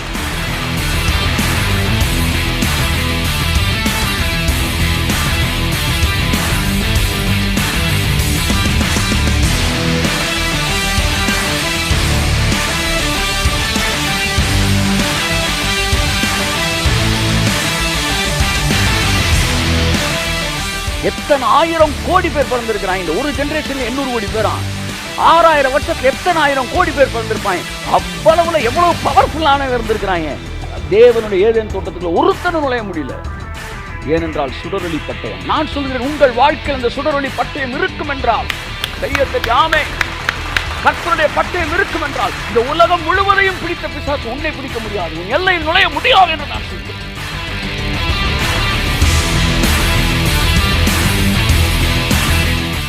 தேவனுடைய பட்டயத்தை பற்றி உங்களிடத்தில் ஒரு சில காரியங்கள் பேச விரும்புகிறேன். ஆதியாகமம் 3ஆம் அதிகாரம் 24ஆம் வசனம். ஆதியாகமம் 3:24 ஏதேன் தோட்டத்தில் மனுஷன் எதை சாப்பிடக்கூடாதுன்னு கர்த்தர் சொன்னாரோ அந்த பழத்தை என்ன செஞ்சிட்டான்? சாப்பிட்டுட்டான். சாப்பிட்ட உடனே அவனுடைய மைண்ட் செட் பாருங்க என்னவாயிருச்சு? கரப்ட் ஆயிடுச்சு. கரப்ட் ஆன உடனே அவன் ஏதேன் தோட்டத்தில் இருந்தான்னா எல்லாமே என்ன ஆயிரும்? தாறுமாறாக மாறிடும். பாருங்கள், நேபுகாத்நேச்சர் மென்டல் ஆகிட்டான். மென்டல் ஆன உடனே அவனை மெதுவாக என்ன செஞ்சுட்டாங்க? கொல்லப்புறத்துக்கு கூட்டு போயிட்டாங்க. ஏன்னா அதுக்கப்புறம் சிங்காசனத்தில் இருந்தான்னா முட்டாள்தனமாக சட்டத்தை ஏற்றி முட்டாள்தனமாக முத்திரை மோதிரத்தை எடுத்து என்ன செஞ்சிருவான்? குத்திக்கிட்டு இருப்பான். இல்லை யாராச்சும் ஒரு கோணை ஏசி குச்சி ஏசின்னு வாங்கி கொடுத்தாங்கன்னா மோதிரத்தை அடகு வச்சுட்டு அவன் இஷ்டத்துக்கு வந்து என்ன செஞ்சிருவான்? குத்திட்டு போயிடுவான்னு பார்த்தாங்க. இவன் மென்டல் ஆகிட்டான். இனிமேல் இவனை வந்து பாபிலோன் சிங்காசனத்தில் உட்கார வைக்க முடியாதுன்னு கொண்டு, அதனால் வெளியே வந்து எழுத முடியாது மெதுவாக கொண்டு கொல்லப்புறத்தில் விட்டுட்டாங்க. அவன் கொல்லப்புறத்தில் மாடு மாதிரி புல்லை மேய்ஞ்சிக்கிட்டு இருந்திருக்கான். இது கதை ஹிஸ்ட்ரி சொல்லுது. அது அடுத்த விஷயம்.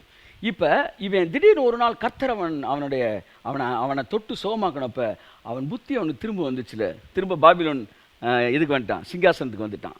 அப்படித்தான் ஆதாம் பழத்தை தின்னவனு மென்டல் ஆகிட்டான். மென்டல் ஆன பிறகு உள்ளே இருந்தானா டேஞ்சர். அவனை அமைதியை வெளியே கொண்டு வந்துட்டார். திரும்ப சத்தியத்தை அறிவீர்கள், சத்தியம் உங்களை விடுதலை ஆக்குன்னு சொன்னப்ப சத்தியத்தை அறிஞ்சன புத்தி திரும்புதில் திரும்ப ஏதேனுக்கு வாடான்னு தூக்கிட்டு வர்றார். கையை தட்டு வருவார். ஆமென், ஹல்லேலூயா. ஸோ முதல் முறை மனிதன் பழத்தை புசித்து மென்டல் ஆனப்ப, கடவுளே எதிரியாக பார்த்தப்ப கர்த்தர் என்ன செய்கிறார்? அவனை ஏதேன் தோட்டத்தை வீட்டுக்கு வெளியே அனுப்புகிறார். அனுப்பி அங்கே என்ன செய்கிறார்? வாசிப்போம். 3ஆம் அதிகாரம் 24ஆம் வசனம். அவர் மனுஷனை துரத்திவிட்டு ஜீவ விருட்சத்துக்கு போகும் வழியை காவல் செய்வதற்கு ஏதேன் தோட்டத்திற்கு கிழக்கே கேருபீன்களை வீசிக்கொண்டிருக்கிற சுடர் ஒளி பட்டயத்தை வைத்தார். ஹல்லேலூயா. கரங்களை தட்டி கர்த்தருக்கு நன்றி சொல்லுவோம். ஆமென், ஆமென், ஆமென். தேவன் ஏதேன் தோட்டத்திலிருந்து வெளியே அனுப்பிச்சிட்டு திரும்ப உள்ளே வந்துடக்கூடாது. வந்தால் டேஞ்சர். யாருக்கு டேஞ்சர்? அவனுக்கு தான் டேஞ்சர். இப்போ ஆதாம் வந்து என்ன செஞ்சிட்டான்? வியாதி வர்றதுக்கு வழி ஓப்பன் பண்ணிட்டான். வியாதி அவன் சரீரத்துக்கு என்ன செஞ்சிடும்? வரப்போகுது. இப்போ அவன் உள்ளே விட்டோம்னா ஜீவ விருட்சத்தை சாப்பிட்டான்னா இந்த வியாதி வந்து ஐயோ என் உயிர் போகாதா அப்படின்னு நினச்சிக்கிட்டு இருக்க நேரம் ஜீவ விருட்சத்தை சாப்பிட்டுட்டானா உயிரும் போகாது, வியாதியும் போகாது. கொஞ்சம் யோசிங்க, எவ்வளோ மோசமானது. சில நேரம் சில மரண அவஸ்தையை பார்க்கும்போது அவர்கள் இறந்து போனால் கூட நல்லா இருக்கும்னு நம்ம நினைக்கிறோம். அப்போ ஒரே விடுதலை மரணம் தான். ஆனால் அந்த மரணமும் வராமல் மனுஷன் துடிச்சுக்கிட்டே இருந்தான்னா, அதனால தான் அந்த துடிப்புக்கு உன்னை கொண்டு போகக்கூடாது என்றக்கான் தேவன் நிறுத்தி உன்னை சரி பண்ணி திரும்ப அந்த ஜீவ விருட்சத்தை நான் தரேன் என்று சொல்லி கொண்டு போ. அப்போ அவனை வெளியே அனுப்பி ஜீவ விருட்சத்துக்கு போகும் வழியை காவல் செய்ய ஏதேன் தோட்டத்திற்கு கிழக்கே கேருபீன்களை வீசிக்கொண்டிருக்கிற சுடர் ஒளி, எல்லாம் சொல்லுங்க, பட்டயத்தை வைத்தார். கை தட்டுங்க ஒருத்தருக்கு. ஆமென், ஹல்லேலூயா. ஒரு பட்டயம், சரியான பட்டயம் கிழக்கில் வைக்கிறார். எவனும் உள்ளே வரக்கூடாதுறான்னு. ஒரு சாதாரணமாக ஒரு இளைஞனாக இல்லை மாம்சத்துக்குரிய சிந்தனை எனக்கு வந்துச்சு. ஆண்டவரே, நீங்கள் வாசலில் தானே வந்து பட்டயத்தை வச்சுருக்கிறீங்க, கிழக்கில் வச்சுருக்கீங்க, பின்னாடி கூடி ஏறி குச்சா ஹூ நோஸ் இட், உங்களுக்கு தெரியாது. ஏன்னா பட்டயம் நீங்கள் நல்லா பாருங்கள், 4 பக்கம் 4 பட்டயம் வைக்கல, ஒரு பட்டயம் தான் வச்சுருக்கிறாரு. அப்போ கிழக்க பட்டயம் தான், மேற்கு வழியாக நீங்கள் ஏதேன் தோட்டத்துக்குள்ள நுழைஞ்சிட முடியாதா? நல்லா கவனிங்க, அவர் வச்ச பட்டயம் இல்லையா, சுடர் ஒளி பட்டயம். புரியுதா உங்களுக்கு? அப்படின்னா எப்படி லைட் இங்கே இருக்குது, இங்கிட்டு மட்டும் லைட் அடிக்கலை, அங்கிட்டு அடிக்குது, இங்கிட்டு அடிக்குது, அங்கிட்டு அடிக்குது. கையை தட்டு, புரிஞ்சு போகுது. ஹல்லேலூயா. அப்போ ஒரு பட்டயத்தை வைக்கிறாரு. இந்த பட்டயத்தின் வல்லமை எப்படி பரவுதுன்னா, 4 திசைகளிலும் அந்த சுடரொளி பட்டயம் அடிக்கிறனால ஏதேன் தோட்டத்துக்கு பின்பக்கம், முன்பக்கம், வலது, இடது, எல்லா பக்கம் அந்த ஒளி. ஆகவே தோட்டத்திற்குள்ள அல்ல, அந்த ஒளியின் எல்லைக்குள்ளே ஒருவனும் நுழைய முடியாது. கரங்களை தட்டி கர்த்தருக்கு நன்றி சொல்லுவோம். ஆமென், ஆமென், ஆமென். இந்த சுடரொளி பட்டயத்தை தேவன் ஏதேன் தோட்டத்தில் வச்சனால அந்த லைட்டு எவ்வளவு தூரம் அடிக்குதோ அந்த லைட்டுக்குள்ள எது நுழைஞ்சாலும் பொசுங்கிறோம். அதுதான் தேவனுடைய பட்டயம். அந்த பட்டயத்தை குறித்த அறிவு இன்றைக்கு சபைகளுக்கு கடந்து வருவதாக என்று நான் சொல்லுகிறேன். அந்த சுடரொளி பட்டயத்தை வச்சப்ப அது லைட் எவ்வளவு தூரம் போச்சோ ஒருத்தரும் உள்ள வர முடியாது. இப்போ அந்த ஏதேன் தோட்டம் எங்க இருக்கு? அந்த ஏதேன் தோட்டம் இன்றும் எங்க தான் இருக்கு. எங்க படைச்சார் ஏதேன் தோட்டத்தை? முதல்ல சொல்லுங்க. எங்க படைச்சார்? பரலோகத்தில் படைச்சார், பூமியில் படைச்சாரா, இல்லை நிலால படைச்சாரா, செவ்வாய் கிரகத்தில் படைச்சார்? எங்க படைச்சார்? பூமியில படைச்சார். அப்ப ஏதேன் தோட்டம் இதே பூமியில தான் இருந்திருக்கு. எங்கேயோ இருந்திருக்கு. இந்த இடமா, இல்லை நீங்க இருக்க இடமா, இல்லை அமெரிக்காவா, ஆப்பிரிக்காவா, எங்கேயோ இந்த பூமியில ஒரு குறிப்பிட்ட அளவு பெரிய ஏக்கரில் ஏதேன் தோட்டம் இருந்திருக்கு. மனுஷன் தப்பு செஞ்ச உடனே அவன் வெளியே போயிட்டான். அதுக்கப்புறம் பாதுகாப்பாக சுடரொளி பட்டயத்தை வச்சாரு. இப்பவும் அந்த ஏதேன் தோட்டம் எங்கே தான் இருக்கு? பூமியில தான் இருக்கு. இதுக்கு இடையில எத்தனையோ கோடிக்கணக்கான பேர் பறந்துருக்கிறாங்க. பெரிய பெரிய போர் வீரர்கள், பெரிய பெரிய பட்டயத்தை வீசுகிறவர்கள், தளபதிகள், ராஜாக்கள். இந்த 6000 வருஷம் கோடா கோடி பேர் பிறந்திருக்கிறாங்க இதே பூமியில. போர் வீரர்கள், தளபதிகள், சக்கரவர்த்திகள், ஞானிகள், அணு ஆயுதங்களை கொண்ட சர்வாதிகாரிகள் எவ்வளோ பேர் பறந்துருக்கிறாங்க. ஆனால் ஒருத்தன் கூட இன்னைக்கு ஒரு ஏதேன் தோட்டத்துக்குள் நுழையல. கையை தட்டு வருது. ஆமே, ஒருத்தன் கூட தோட்டத்துக்குள் நுழைய முடியலன்னா அந்த பட்டயம் எவ்வளோ பெரிய பட்டயம். எத்தனை 1000 கோடி பேர் பிறந்திருக்கிறாங்க. இந்த ஒரு ஜென்ரேஷனில் 800 கோடி பேரா.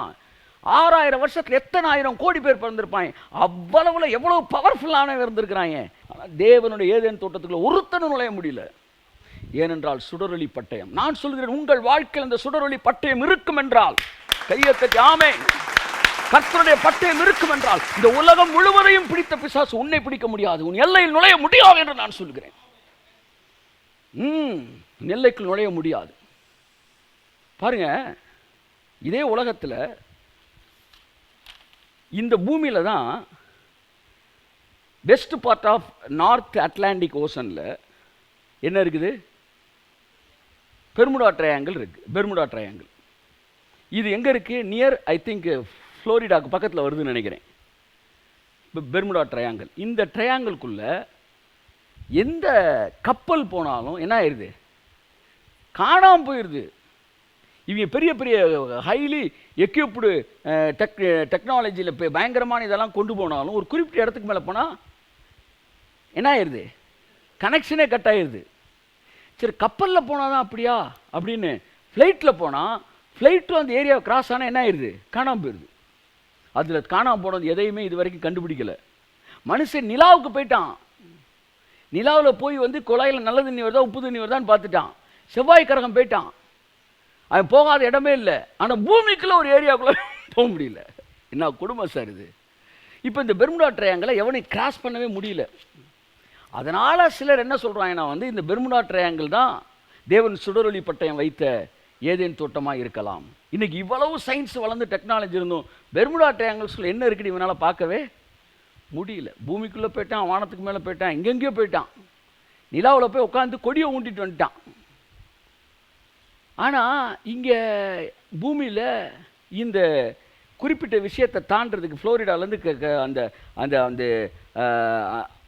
அந்த நார்த் அட்லாண்டிக் ஓஷனில் வந்து கிராஸ் பண்ணுறதுக்கு ஒரு குறிப்பிட்ட எல்லையை தாண்டறதுக்கு சில கிலோமீட்டர் தான் இந்த பெர்முடா ட்ரையாங்கிள்ஸ் வழியாக போனால். ஆனால் போகலாம், திரும்ப வர முடியாது. வீட்டிலேருந்து புளியோதரை கட்டி கொடுத்து போயிட்டு வாப்பா மகனேன்னா போனதோடு அவ்வளோதான், புளியோதரை பொட்டணும் போயிடும், ஆளும் காணாமல் போயிடும், திரும்ப வரமாட்டான். அதனால் எவ்வளோ ஷார்ட்டாக இருந்தாலும் அதை கிராஸ் பண்ணாமல் எத்தனையோ கிலோமீட்டர் சுற்றி போயிட்டுருக்குறாங்க. எவனாலே அங்கே போனால் என்ன ஆகுதுன்னு கண்டுபிடிக்க முடியல. என்ன ஒரு ஒரு ஒரு ஒரு ஒரு ஆச்சரியம் பாருங்கள் இந்த பூமிக்குள்ளே. அதனால் சில தியாலஜின்னு சொல்கிறாங்க அது ஏதேன் தோட்டமாக இருக்கலான்றாங்க. Whatever it may be. ஆனால் ஒன்று தெரியுது, தேவன் சுடரொளி பட்டயத்தை வச்சுட்டாருன்னா அந்த லைட்டு எத்தனை திசையில் அடிக்குதோ ஒருவனும் ஒன்று நெருங்க முடியாது. இந்த உலகமே வந்தாலும் இதுதான் தேவனுடைய பட்டயத்தின் வல்லமை. ஹல்லேலூயா. மனிதனுடைய பட்டயம் மனுஷனை மட்டும் அழிக்குது, தேவனுடைய பட்டயம் வியாதி, வறுமை, பிரச்சனை, உனக்கு எதிர்மறையான எல்லாத்தையும் அழிக்குது. அந்த சுடரொளி பட்டயத்தை வச்சு ஏதேன் தோட்டத்தில் ஒருத்தனாச்சும் போயிட்டு வந்து நான் நிலாவுக்கு போனேன், இந்த மாதிரி ஏதேன் தோட்டத்துக்கு போயிட்டு வந்தேன்னு நீ வரைக்கும் சொல்லலை. அது எங்கே இருக்குன்னே நீங்கள் ஒரு மனுஷனுக்கும் தெரியல. என் அன்புக்குரியவர்களே, அந்த பட்டயத்தின் ஒளிக்குள்ளாக ஒரு மனிதன் உள்ள நுழைய முடியாது. That is the power of God's word. God's word. எனக்கு இப்போ ஒரு கொஸ்டின், இந்த பட்டயத்தை இப்போ தேவன் உங்கள் கையில் கொடுத்துட்டாருன்னு வச்சுக்கோங்க. Just imagine it. அந்த பட்டயத்தை எடுத்து நீ எந்த திசையிலெல்லாம் நீட்டுறீங்களோ அந்த திசையெல்லாம் உங்களுக்கு எதிர்மறையான காரியங்கள் அழிக்கப்பட ஆரம்பிக்கும். இப்போ தேவன் தன்னுடைய பட்டயத்தை உங்கள் கையில் கொடுத்தா, மகனே நீ இதை வச்சு நீ ஆளுகை செய்டா, உனக்கு எதிராக வர்றதுக்கு நேரம் நீட்டுறாத பட்டயத்தை அப்படின்னு சொல்லி நம்ம கையில் அந்த பட்டயத்தை கொடுத்தாருன்னா நம்ம லைஃப் எப்படி இருக்கும் கொஞ்சம் யோசித்து பார்த்தேன். இதைத்தான் கிதியோனுக்கு கர்த்தர் கொடுத்தார். கிதியோன் வந்து பற்றி பைபிள் சொல்லுது, ஒரு பயந்தவன், அவன் ஒரு பயந்தவனை கொண்டு கர்த்தர் மாபெரும் வெற்றியை கொடுத்தார். இந்த கிதியோன்றவன் யாருன்னா ஆலைக்கு பக்கத்துலேயே பரம்படிச்சுக்கிட்டு இருக்கிறவன். பரம்படிக்கிற இடத்துக்கு போகாமல் பக்கத்துலேயே பரம்படிக்கிறான்னா பெலிஸ்தீனுக்கு பயப்படுறான், பயந்து போயிருக்கிறான். அவனை பார்த்து கர்த்தர் சொல்கிறாரு பராக்கிரமசாலியே அப்படின்றார். எப்படி? அந்த மாதிரி பயந்து போயிருக்கணும் பார்த்து பராக்கிரமசாலின்றார். நீ நினச்சிக்கிட்டு இருக்க சில நேரம் நீ பயந்தவன், ஆனால் கர்த்தர் சொல்கிறார் நீ பராக்கிரமசாலிடான்றார். என்ன ஆண்டவரே அப்படின்றான், மீதியானியரை ஒரே மனுஷனை அடிப்பது போல நீ முறியடிக்க போகிறான்றார். என்ன ஆண்டவரே? ஆவியான கூட என்ற ஒரு விஷயம் சொன்னார். இந்த கொரோனான்றது கோடிக்கணக்கான கிருமி கிடையாது, இதுக்கு பின்னாடி இருக்கிற ஒரே ஒரு ஆவி. ஒட்டுமொத்த கிறிஸ்தவ உலகம் அந்த ஒரு ஆவியை தாக்க ஆரம்பிச்சிங்கன்னா இது எல்லாம் மறைஞ்சிடும் இயேசு நாமத்தில். அவன் காலியான இதெல்லாம் காலியாயிருங்க, இதெல்லாம் இல்யூஷன். அது அவன் தான் வந்து மெயின் பார்ட்டு. அவனை தூக்குனீங்கன்னா இந்த பிக்சர் எல்லாம் மறைஞ்சிரும் இயேசு நாமத்தில். நீங்கள் வந்து நான் வந்து don't think that take it in a wrong sense, நான் படத்தை வந்து பேசுகிறேன்னு. ஆனால் அதில் பிக்சரைஸ் பண்ணுறாங்க, அதான் நான் சொல்ல வரேன். பைபிள் சொல்கிறத பிக்சரைஸ் பண்ணுறாங்க. ஸோ அந்த பிக்சரைசிங் தேவை. மம்மியில் வந்து அந்த ஸ்கார்பியன் கிங்கை காலி பண்ண உடனே சுற்றி இருக்கிற எல்லாமே மாயை என்ன செஞ்சிருது? அழிஞ்சிருது. அப்படித்தான் உங்களுக்கு எதிராக இருக்கிற அந்த ஒரே ஒரு பிசாசு தான், கொரோனாவுக்கு ஒரே ஒரு ஆவி தான். அத்தனை பேர் இப்போ நீங்கள் நைட்டு டார்கெட் பண்ணீங்கன்னா அந்த ஒரே ஆவியை சுட்டறியப்பட்டான் இயேசு நாமத்தில். சுற்றி இருக்க இல்யூஷன்லாம் மறைஞ்சிரும் இயேசு நாமத்தில். கரங்களை தட்டி கர்த்தர் கண்டி சொல்லுவோம். ஏன் போச்சு? எப்படி போச்சு? ஏன் இறங்குச்சு? ஏன் வந்து இந்த நோய்பட்டவரோட எண்ணிக்கை வந்து இப்படி சடுதியாக வீழ்ச்சி அடைந்தது? நோய் கிருமிகள் வந்து இல்லை, டெஸ்ட் பண்ணா மக்கள் எல்லாம் வந்து வந்து வெகு வேகமாக குணமடைகிறார்கள். ஒன்றுமே இல்லாமல் எப்படி இந்த விகிதாச்சாரம், இந்த புள்ளி விவரம் எப்படி குறைந்தது? ஆச்சரியப்படத்தக்கதாய் மாற்றங்களை கர்த்தர் கொண்டு வருவார். கிதியோனை பார்த்து சொல்றாரு, ஒரே மனுஷன் அடிப்பமா நீ அடிப்பேன். அவன் சொல்றான், ஆண்டவரை எதை வச்சு அடிப்பேன்? எப்படி இஸ்ரவேலை எதனாலே நான் ரட்சிப்பேன்றான். கர்த்தர் சொல்றாரு, என் பட்டயத்தை உனக்கு தருவேன்டான்றார். கையை தட்டுவவர் ஆமென். என் பட்டயத்தை உனக்கு தருவேன்றார். அப்ப கிதியோன் பயந்தவன் தான். ஆனா வெறும் 300 பேர் கூட்டிட்டு போய் மீதியானியரை அடிச்சு துவைச்சு ஜெயிச்சிட்டாங்க. சார் ஒரு நாடே இருந்துச்சு ஜெயிக்க முடியல, ஆனா வெறும் 300 பேரை வச்சு ஜெயிச்சிட்டான். அவன் ஜெயிக்கிறதுக்கு கர்த்தர் அவனுக்கு ஒரே ஒன்று தான் சொல்லி கொடுத்தாரு, என் பட்டயத்தை கையில் வச்சுக்க அப்படின்னாரு. நல்லா கவனிங்க. நியாயாதிபதிகள் 7ஆம் அதிகாரம் 7:18. ஜனங்கள்கிட்ட ஒன்று சொல்லித்தராரு. இந்த ஸ்லோகத்தை மட்டும் சொல்லிக்கிட்டே இருந்தீங்கன்னா நீங்கள் ஜெயிச்சிருவீடான்னு.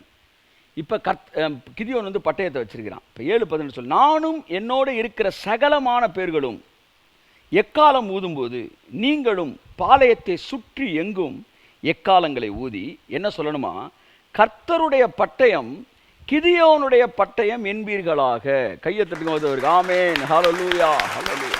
ஸோ இஸ்ரவேல் ஜனங்களுக்கு கர்த்தருடைய பட்டயத்தை பற்றிய பயங்கரமான ஒரு வெளிப்பாடு இருந்திருக்கு. அந்த பட்டயத்துக்கு முன்னாடி ஒருத்தனை நிற்க முடியாது சார், ஒருத்தன் நிற்க முடியாது. ஏன்னா அந்த பட்டயத்துக்கு ஒரு பவர் இருக்கு. ஆமென் சொல்லுங்க. அந்த பட்டயம் எங்கு நீட்டப்படுமானாலும் அங்கே எதிரிகள் அழிக்கப்படுவார்கள். ஆமென். ஏனென்றால் கிதியோனின் பட்டயம் சொல்லுங்க கர்த்தரின் பட்டயம். இப்போ அந்த பட்டயம் உங்களுக்கு கொடுத்துருச்சுன்னா அடுத்து இந்த உலகம் எப்படி பேசும்? ஜஸ்டினின் பட்டயம், கர்த்தரின் பட்டயம். இப்போ உங்க கையில் இருக்கிறது கர்த்தரோட பட்டயம். அப்ப கர்த்தருடைய பட்டயம் உங்க கைக்கு வந்துருச்சுன்னா எப்படி கிதியோன் ஒட்டுமொத்த இஸ்ரவேலரை மீதியானவர்களை தாக்குதலிலிருந்து விடுவித்தானோ அப்படி இந்த உலகத்தை நீயும் நானும் விடுவிக்க முடியும் என்று நான் சொல்கிறேன். கரங்களை தட்டி கர்த்தருக்கு நன்றி சொல்லுவோம். ஆமென், ஆமென். ஸோ எது தேவனுடைய பட்டயம்? தேவனுடைய பட்டயத்தை உங்களுக்கு தந்தா எப்படி இருக்குன்னு நான் பேசினேன். உண்மை என்னவென்றால் தேவன் தம்முடைய பிள்ளைகளுக்கு தன்னுடைய பட்டயத்தை தரவே விரும்புகிறார். ஹல்லேலூயா. இன்றைக்கு நீ விரும்புவாயானால் தேவன் தன்னுடைய பட்டயத்தை இன்று கையில் கொடுக்க விரும்புகிறார். என் அருமை மகனே, மகளே, தேவனுடைய வார்த்தைகளை தேவனுடைய ஆவிக்குள்ளிருந்து பேசுகிறேன். கர்த்தருடைய பட்டயம் வல்லமையானது, அது வலுவானது, எந்த பட்டயத்தை பார்க்கலும் கருக்கானது. அந்த பட்டயத்துக்கு முன்பாய் ஒருவனும் எழுந்து நிற்க முடியாது.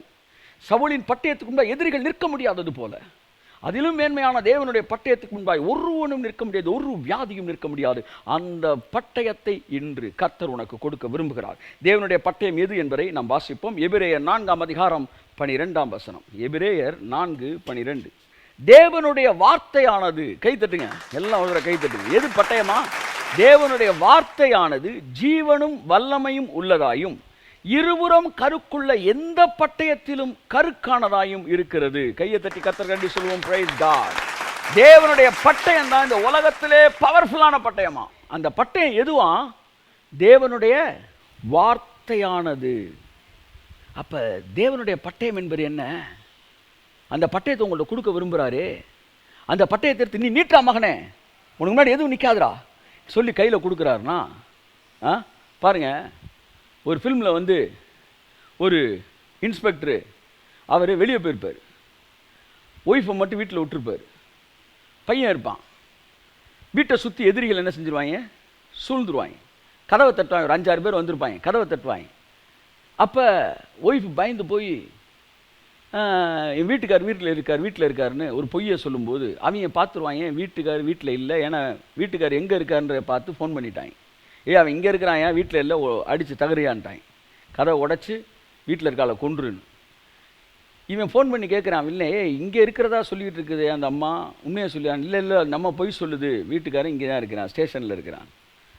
உடனே வீட்டில் ஆள் இல்லைன்னு தெரிஞ்சவொடனே கதவை என்ன செய்வாங்க? உடைக்கிறாங்க. அப்போ உடனே அந்த பையன், சின்ன பையன் ஃபோன் பண்ணுறான் அப்பாவுக்கு. அப்பா சுற்றி எதிரிகள் வந்து கதவை தட்டாங்க. உடனே அப்பா சொல்கிறார், நேராக போய் பீரோவை தொடரா அப்படின்றார். திறந்த அந்த மேல் செல்ஃபத்தை துணியை தூக்கிட்டு பாடுறா, என்ன இருக்குது? ஒரு ரிவால்வர் இருக்குது, அதை மட்டும் கையில் எடுத்து கடான்றார். அதுக்குள்ளே அவன் கதவை உடச்சி உள்ளே வர்றாங்க. உள்ளே வந்து நெருங்குற நேரம் அவன் டப்புன்னு ரிவால்வர் எடுத்து மேலே வானத்தை பார்த்து சுடுறாட்டு இருக்கும். அப்போ சுடுறேன்ப்பா டமால்னு ஒரு சுடுறான். அப்படியே மறைக்கிறாய், போரியா சுற்றுவா. இப்போ பையன் சொல்லான் தான், ஆனால் கையில் இருக்கிறது அவனுக்கு பயப்படலைனாலும் கையில் இருக்க துப்பாக்கிக்கு பயப்படணும். அப்படிதான் பிசாசு உனக்கு பயப்படுறானோ இல்லையோ, கையில் இருக்கிற கர்த்தரின் பட்டயத்துக்கு அவன் பயந்துதான் ஆக வேண்டும். அந்த பட்டயத்தை கர்த்தர் உன் கையில் கொடுத்துருக்காரு. நீட்டா மகனே, நீட்டா. அவனுக்கு எதிரா நீட்டா. ஆண்டவரே எழுத்து வராங்க. ஆண்டவரே வியாதி பெருகிற மாதிரி இருக்கு. ஆண்டவரே வந்து நிறைய பேர் செத்து இருக்கிறான். நீட்டா நீட்டா நீட்டா. நீட்ட ஆரம்பிச்ச நிமிஷத்துல இருந்து அவன் பின்னாடி போறானா இல்லையான்னு பாரு. நீ நீட்ட அவன் பின்னாடி விலகுறானா இல்லையான்னு பாரு. இங்க இருந்து கர்த்தர் பட்டயத்தை நீட்டினார்னா அடுத்த தெரு வரைக்கும் இல்லை, ஆப்பிரிக்கா வரைக்கும் அடிக்கும் பவர், அமெரிக்கா வரைக்கும் அடிக்கும் பவர், பூமியின் எல்லை வரைக்கும் போகுமா அவருடைய பட்டயத்தின் வல்லமை. நீட்டாணி என்றார். அது சுடரொளி பட்டயம். அந்த பட்டயம் உங்க வீட்டுக்குள்ள இருந்து அவங்க வீட்டை சுத்தி அந்த வல்லமை லைட்டு மாதிரி அடிக்கும், ஒன்றும் உங்கள் வீட்டுக்கு ஒன்று இருங்காது. அப்ப தேவனுடைய வார்த்தையானது இருபுறம் கருக்குள்ள எந்த பட்டயத்திலும் மேலானது. அந்த பட்டயத்தை இன்று இரவு கர்த்தர் கொடுக்க விரும்புகிறார். அது என்ன? தேவனுடைய வார்த்தை. மறுபடியும் சொல்லுகிறேன், அது வேத வார்த்தை அல்ல, அது தேவ வார்த்தை. வேத வார்த்தை என்பது வேறு, தேவ வார்த்தை என்பது வேறு. ஏற்கனவே நான் உங்களுக்கு சொல்லியிருக்கிறேன், வேத வார்த்தை என்பது சத்தியம். இந்த வேதத்தில் இருக்கு பாருங்க, இந்த வார்த்தைக்கு பேர் தான் வேத வார்த்தை. அவர் சொல்றதே வேத வாக்குங்க அப்படின்வாங்கல்ல, வேத வார்த்தை மாறாதது, அது சத்தியம். ஆனால் தேவனுடைய வார்த்தை என்பது அவர் வாயிலிருந்து புறப்படுகிற வார்த்தை. It is the spoken word of God. Bible இந்த இடத்துல எபிரேயர்ல சொல்லப்பட்ட வார்த்தை தேவனுடைய வார்த்தையானது, அப்படிதான் வருது. தேவனுடைய வார்த்தைன்னா என்ன? அதுக்கு பேர் ரேமா, உரைக்கப்பட்ட வார்த்தை. அப்ப பட்டயம் என்பது எழுதப்பட்ட வார்த்தையை பற்றி சொல்லவில்லை. எழுதப்பட்ட வார்த்தை லோகாஸ், உரைக்கப்பட்ட வார்த்தை ரேமா. அப்ப எது பட்டயம் என்றால் உரைக்கப்பட்ட வார்த்தை. தேவனுடைய வாயிலிருந்து புறப்படுகிற ஒவ்வொரு வார்த்தையும் உன் கையில் வரும் என்றால் அது பட்டயமாக வாழ்க்கையில் செயல்படும் என்று நான் சொல்கிறேன். என் அருமையான மகனே, மகளே, உன்னுடைய வாழ்க்கையில் ஒரு சுடரொளி பட்ட வேண்டும் என்றால் கர்த்தருடைய வாயிலிருந்து புறப்படுகிற வார்த்தை இன்றைக்கு உனக்குள்ளே கடந்து வருவதாக, அதுதான் உன்னுடைய பட்டயம். வேத வார்த்தை சத்தியம், தேவனுடைய வார்த்தை பட்டயம். வெளிப்படுத்தல் 2ஆம் அதிகாரம் 16ஆம் வசனம் மிக தெளிவாக சொல்லுகிறது. வாசிப்போம். வெளிப்படுத்தல் 2:16. நீ மனம் திரும்பி இல்லாவிட்டால் நான் சீக்கிரமாக உன்னிடத்தில் வந்து என் வாயின் பட்டயத்தால் அவர்களோடு யுத்தம் பண்ணுவேன். என் வாயின் பட்டயம். அப்ப தேவனுடைய பட்டயம் என்பது என்ன? வாயிலிருந்து புறப்படுகிற ஒரே ஒரு வார்த்தை இந்த உலகத்தை தலைகளாக்கிவிடும் என்று நான் சொல்லுகிறேன். மகனே, மகளே, வார்த்தை அசால்ட்டா நினைக்காது. ஒரு வார்த்தைக்காக நீ 1 வருஷம் காத்திருந்தா கூட பரவாயில்ல, அந்த ஒரு வார்த்தை உனக்குள்ள வந்தா 100 வருஷம் வாழ்க்கையை மாத்தினது. தேவனுடைய வாயிலிருந்து புறப்படுகிற வார்த்தை. வெளிப்படுத்தல் 19:15 அதான் இருக்கு. வீட்டில் போய் வாசிங்க. வாயிலிருந்து பட்டயம் புறப்பட்டது. ஓகே, இப்ப ஒரு சின்ன விஷயத்தை நான் சொல்லிட்டு போக விரும்புகிறேன். Word and sword. வார்த்தைனா என்ன, பட்டயம்னா என்ன? Word is truth, word of God. Sword is spoken word of God. Word is written word of God. Sword is spoken word of God. இப்ப எனக்கு இந்த ஸ்போக்கன் வேர்டை கர்த்தர் தர விரும்புகிறார். எத்தனை பேர் விரும்புறீங்க? ஆமென். கர்த்தர் தன்னுடைய வார்த்தையை உங்களுக்கு கொடுக்க விரும்புகிறார். Spoken word. என் மகனே, மகளே, நீ பொன்னை பார்க்கிலும் புதையலை பார்க்கிலும் மேன்மையாக நீ கருத வேண்டியது கர்த்தருடைய உரைக்கப்பட்ட வார்த்தை. That is the sword of God. கர்த்தரின் பட்டயம். அதை மட்டும் உன் வாழ்க்கையில் வந்துச்சுன்னா உன் வாழ்க்கையில் மட்டும் எவனுக்குமே நடக்காது, நடந்துக்கிட்டே இருக்கும். அது பெரிய ரகசியம். நீ கர்த்தர் சொன்னேன் ஜனங்களுக்கு ஒரு பெரிய ரகசியத்தை, ஃபார்முலாவை நான் சொல்ல போறேன். புது Christian life is not a formula. நான் அடிக்கடி சொல்லியிருக்கேன். கர்த்தர் சொன்னேன் இன்னைக்கு நான் கொடுக்க போகிற ஃபார்முலா தான்டா. அவன் கையில் அந்த பவர் மட்டும், அந்த மந்திரம் தெரிஞ்சா எப்படி பவர்ஃபுல்லாக இருப்பான். அந்த பட்டையை மட்டும் அவன் கையில் பிடிச்சிட்டான்னா என்ன ஆயிடுவான்? வாழ்க்கையில் அவனுக்கு எதிராக ஒருத்தனும் நிற்க முடியாது. ஒருத்தனும் நிற்க முடியாது. ஒரு வியாதியை நிற்காது. நீ தேடி பார்த்தாலும் அங்கே இருக்காது. சரி, இப்போ இந்த பட்டயம் எனக்கு வேணும். எத்தனை பேர் விரும்புறீங்க? என்றால் இந்த பட்டயம் எங்கே இருக்கும் என்பதை புரிந்து கொண்டால் பட்டயத்தை அங்கேருந்து நீ உருவிடலாம். பட்டயம் எங்கே இருக்கும்? வாசிப்போம். நெகேமியா 4ஆம் அதிகாரம் 18ஆம் வசனம். பட்டயம் எங்கே இருக்குன்ற வாசிக்கிறேன். நெகேமியா 4:18. கட்டுகிறவர்கள் அவரவர் தங்கள் பட்டயத்தை தங்கள் இடுப்பிலே கட்டி கொண்டவர்களாய் வேலை செய்தார்கள். எக்காலம் ஊதுகிறவன் என் அண்டையில் நின்றான். பட்டயத்தை எங்கே வச்சுருந்தாங்களாம்? சொல்லுங்க. இடுப்பில் தான் பட்டயம் வச்சுருந்தாங்களாம். இப்போ நீங்கள் இடுப்பு எதுன்னு பார்த்துட்டிங்கன்னா அங்கேருந்து பட்டயத்தை உருவிடலாம். தங்கள் இடுப்பிலே பட்டயத்தை வைத்திருந்தார்கள். வேதம் சொல்லுகிறது சத்தியமாகிய கச்சையை உங்கள் இடுப்பிலே கட்டி கொண்டவர்களாக நில்லுங்கள். சத்தியம் என்றது என்ன? Word of God. தேவனுடைய வார்த்தை, எழுதப்பட்ட வார்த்தை. இதில் இருக்க ஒவ்வொரு வார்த்தையும் சத்தியம். இதில் இருக்கிற ஒவ்வொரு பக்கமும் சத்தியம். சத்தியம் என்பது ஒட்டுமொத்த வார்த்தையின் கூட்டு தொகுப்பு சத்தியமாக இருக்கிறது. The word of God, the truth is the conclusion of the word of God. இந்த உரைக்கப்பட்ட வார்த்தை, இந்த பட்டயம் எங்கே இருக்குன்னா இடுப்பில் தான் பட்டயத்தை சொருகியிருப்பாங்க. இடுப்பு என்னவா? இடுப்பில் இருக்கிற இடுப்பில் சொருக மாட்டான். இடுப்புக்குள்ளே இருக்கிற பெல்ட்டு, அந்த பெல்ட்டில் தான் சொருகியிருப்பாங்க. அந்த பெல்ட் என்னன்னா எழுதப்பட்ட வார்த்தை. சரி, இப்போ இந்த பெல்ட்டுக்குள்ளே இருந்து இந்த வசனத்தை நீ உருவுறினா, அப்போ இந்த இந்த இந்த பட்டயத்தை உருவுறினா இந்த உரைக்கப்பட்ட வார்த்தையாகிய பட்டயம், அதுதான் சுடரொளி பட்டயம். அது எங்கேருந்து தான் நீ உருவணும் சொல்லுங்க? எழுதப்பட்ட வார்த்தைக்குள்ள ஆகிய இந்த பெல்ட்டில் இருந்து தான் அது உருவம். அப்போ இந்த பெல்ட்டுக்குள்ளே தான் எங்கேயோ அந்த என்ன இருக்குது, அந்த பட்டயம் இருக்குது. பட்டயம் வேணும்னா இதுக்குள்ளே தான் கர்த்தர் வச்சிருக்காரு. கரங்களை தட்டி கர்த்தர் நன்றி சொல்லுவோம். ஆமென். அதனால் எபேசியர் 6:14 சொல்லுது, சத்தியம் என்னும் கச்சையை அறையில் கட்டி கொண்டவர்களாக இருங்கள். சத்தியத்தை அறை மனதில் வச்சிருக்கும் போது அதுக்குள்ள இருந்து என்ன வருதுன்னா, ஆவியின் பட்டயமாகிய தேவனுடைய வார்த்தையை எடுத்துக்கொள்ளுங்கள். இது வேத வார்த்தை அல்ல, தேவ வார்த்தை. எபேசியர் 6:16 நினைக்கிறேன். 14 சத்தியம்ன்ற கச்சையை பேசுது. 16 கச்சைக்குள்ளேருந்து ஒரு வார்த்தை புறப்படுது. அது வேத வார்த்தை அல்ல, அது தேவ வார்த்தை. சிம்பிளாக சொல்லுங்க சார், புரிகிற மாதிரி. வேத வார்த்தைக்குள்ளாகத்தான் தேவ வார்த்தை புறப்பட்டு வருகிறது. உங்களுக்கு இன்று இரவு கர்த்தர் ஒரு பட்டயத்தை கொடுக்க விரும்புகிறார். அது வேத வார்த்தைக்குள்ளாக வைத்திருக்கிறார். அந்த வேத வார்த்தைக்குள்ளே நீ படிச்சுக்கிட்டே வரும்போது அதுக்குள்ள தேவ வார்த்தை ஒன்று வரும். கையை தட்டு வருது. ஆமென், பிரைஸ் காட், ஹல்லேலூயா. என் அருமையான மகனே மகளே, உன் வாழ்க்கை மற்றும் கர்த்தருடைய பட்டயம் உன் கை கிடைச்சிருச்சுன்னா நீ எதுக்கும் பயப்பட மாட்டே. அந்த உலகத்தை மாற்றக்கூடிய வல்லமை உனக்குள்ள வந்துடும். அந்த பட்டயத்தை எங்கே தேடுறது? இங்கே தேடு. இன்றையிலிருந்து பைபிளில் ஏதாச்சும் ஒரு புத்தகத்தை எடுத்து அப்படியே ஆர்டராக வாசிக்காரு. மத்தேயு, மார்க், லூக்கா, இல்லை யோவான் அல்லது ரோமர், 1 கொரிந்தியர், 2 கொரிந்தியர், அல்ல கலாத்தியர், எபேசியர், பிலிப்பியர், கொலோசையர், 1 தெசலோனிக்கேயர், 2 தெசலோனிக்கேயர், எதுவோ தொடர்ந்து வாசிக்க ஆரம்பிங்க. நீங்கள் வாசிக்கிட்டே வரும்போது அந்த கச்சையில் டக்குன்னு பட்டயம் அகப்படும். அந்த பட்டயம் தான் உங்கள் இருதயத்தில் மின்னும். பட்டயத்தை எப்படி கண்டுபிடிக்கலாம்? அது ஒளி வீசும், சுடர் ஒளி பட்டயம். அப்போ வாசிக்கிட்டே இருக்கும் ஒரு வசனம் அப்படியே டால் அடிக்கும் பாருங்க.